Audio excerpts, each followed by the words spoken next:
Namaskar. Hello to the one who is watching this video.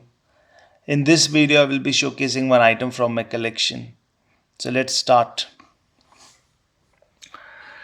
This is a 20th century scalloped coin pertaining to the British India era, also known as British Raj.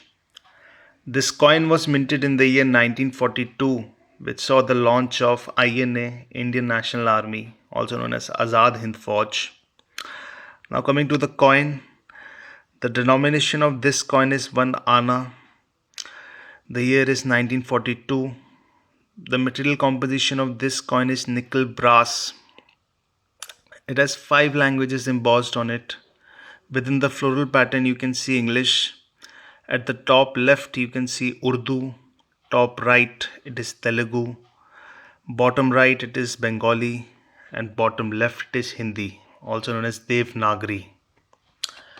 At the back of this coin, there is a crown bust of King George VI facing left.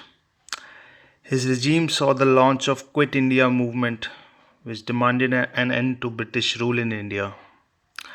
Along with the bust, you can see the lettering George VI, King Emperor.